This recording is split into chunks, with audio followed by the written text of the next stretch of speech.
Selamat datang sahabat Kelana Malam. Saya Arjuna akan membawakan cerita-cerita horor kiriman dari kalian. Cerita pertama dalam siaran ini berasal dari teman saya. Tapi dia tidak berkenan untuk disebutkan namanya. Karena ini adalah kejadian yang dialami olehnya pribadi dan keluarganya. Kita sebut saja namanya Arif. Untuk daerah, lokasi tinggal, dan lain sebagainya pun tidak akan saya sebutkan demi menghindari hal yang kurang berkenan. 24 April 2017. Suasana rumah Arif mulai ramai didatangi oleh keluarga dan tetangga serta kerabat dekat. Saat itu, keluarga Arif sedang berduka.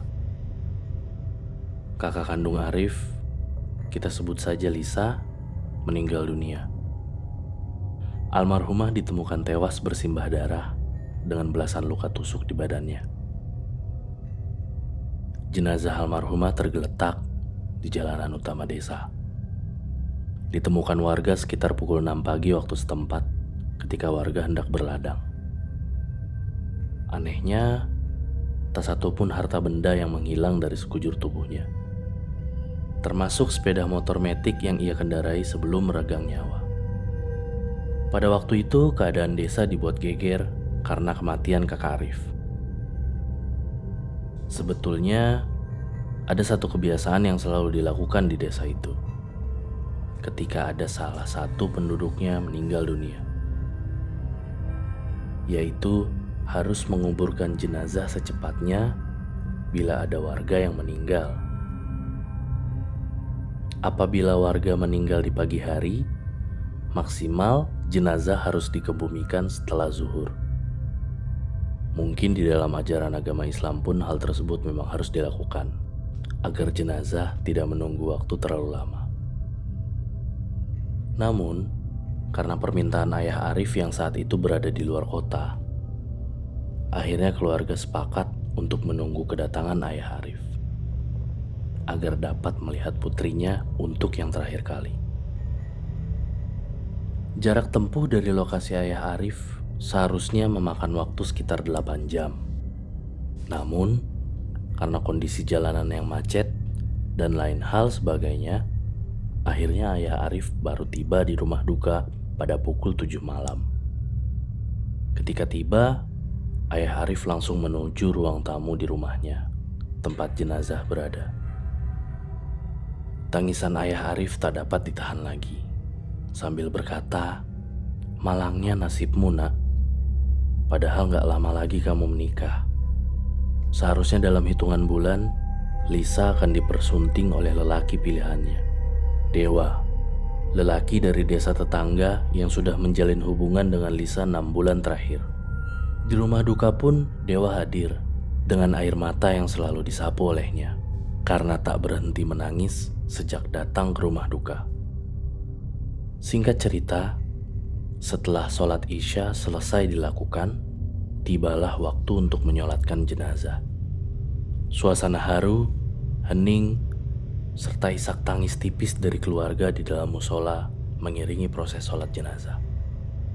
Sholat jenazah sendiri terdiri dari beberapa kali takbir, kemudian diakhiri dengan salam, tanpa ruku, sujud, dan yang lain. Keganjilan pertama pun dimulai.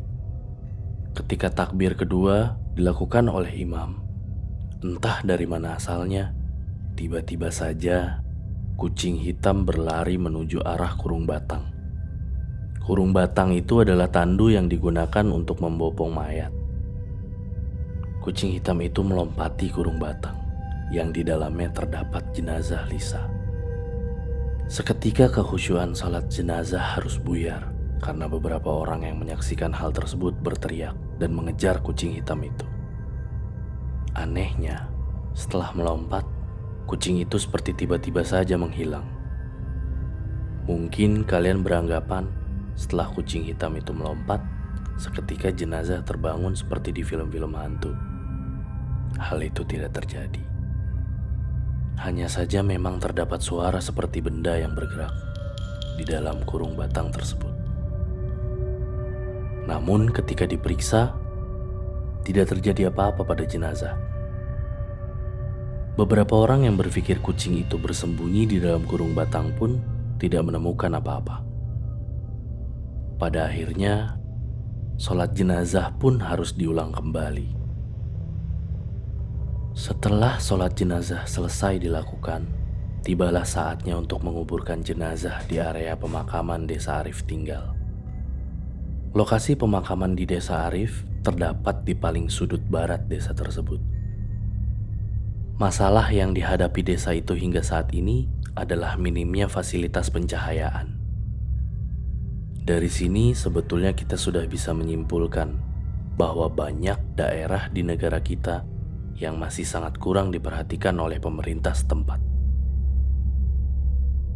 Akhirnya berbekal senter LED, lampu patromak, dan juga beberapa obor yang dibuat dari bekas botol minuman energi pun dipakai, agar lokasi pemakaman Lisa dapat terlihat dengan jelas. Sesampainya di area pemakaman, semua orang dengan cepat mengurus proses pemakaman.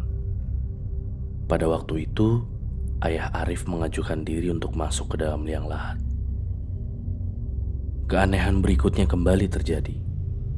Angin yang sangat kencang tiba-tiba saja menerpa rombongan orang yang mengantar jenazah, yang mengakibatkan obor dan lampu patromak tertiup, kemudian mati. Hanya tersisa beberapa senter LED untuk menerangi pusara tempat Lisa berada. Tak butuh waktu lama, ayah Lisa pun mengumandangkan azan di telinga Lisa. Setelah itu ayah Lisa meminta tolong untuk dinaikkan ke atas.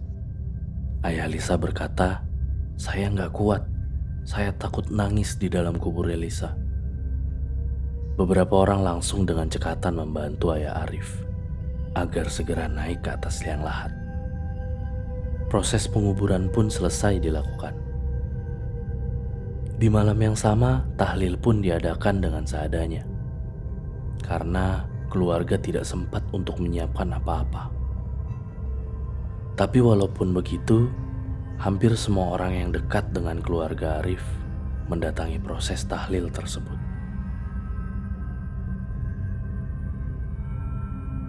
Proses tahlilan pun berjalan dengan semestinya.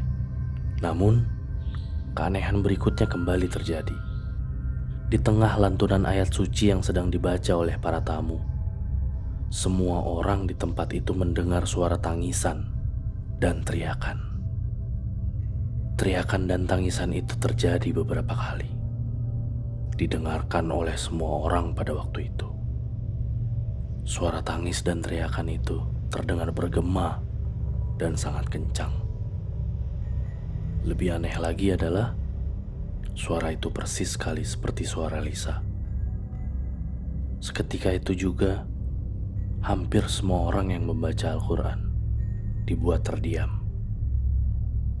Pak Ustadz Mariono, seorang alim ulama di desa tersebut yang hadir dan memimpin acara tahlil itu pun terdiam ketika mendengar suara yang menakutkan itu.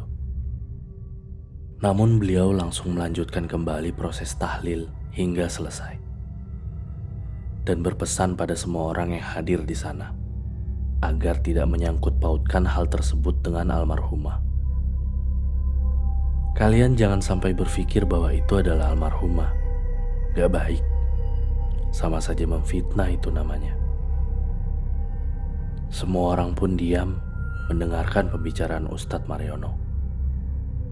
Tahlil pun selesai dan rombongan warga yang datang pamit pulang ke rumah masing-masing. Sebelum pulang, Ustadz Mariono menghampiri keluarga Arif dan berpesan agar kejadian tadi jangan sampai membuat keluarga menjadi terbebani. Insya Allah semua akan baik-baik saja. Saya turut berduka ya Pak, Bu. Kejadian barusan jangan sampai menjadi beban pikiran. Serahkan semua pada Allah. Di perjalanan pulang, Pak Ustadz Mariono harus melewati beberapa kebun tebu milik warga desa. Karena berjalan kaki, kira-kira perjalanan pulang menuju rumah Pak Ustadz Mariono memakan waktu sekitar 15 menit. Ketika melewati rimbunnya pepohonan bambu, beliau dikagetkan dengan salah satu batang bambu yang tiba-tiba saja melengkung. Tidak seperti batang bambu lainnya. Ketika berniat mendekati batang bambu tersebut, seketika bambu itu kembali berdiri tegak dan mengagetkan Pak Ustadz Mariono. Karena bersamaan dengan berdirinya bambu yang tadi melengkung itu, terdengar jeritan keras disertai suara tertawa yang melengking. Merasa sadar bahwa keadaan di sekitarnya menjadi aneh, Pak Ustadz Mariono pun membacakan bacaan ayat suci Al-Quran. Namun, di sela-sela bacaan yang sedang dilafalkan, terdengar suara teriakan seorang wanita yang berkata, "Tangkap manusia itu. Tolong saya, Pak Ustadz. Jangan biarkan ia hidup tenang atas kematian saya." Pak Ustadz Mariono yang kaget kemudian menoleh ke arah kanan, kiri, serta belakang, tapi tak mendapati asal dari suara tersebut. Namun, ketika Pak Ustadz Mariono mengembalikan posisi tubuhnya seperti semula, tepat di hadapannya, sosok wanita terbalut kain kafan dengan bercak darah yang masih membasahi bagian tubuhnya, dengan kapas yang masih putih menutupi mata, lubang hidung, serta mulutnya berhadapan kurang dari 20 cm dari wajah Pak Ustadz Mariono. Karena sangat terkejut, Ustadz Mariono terjatuh dan tergopoh sambil berusaha lari dan berteriak sekencang-kencangnya, lalu menjauh dari sosok pocong itu. Teror warga desa pun dimulai.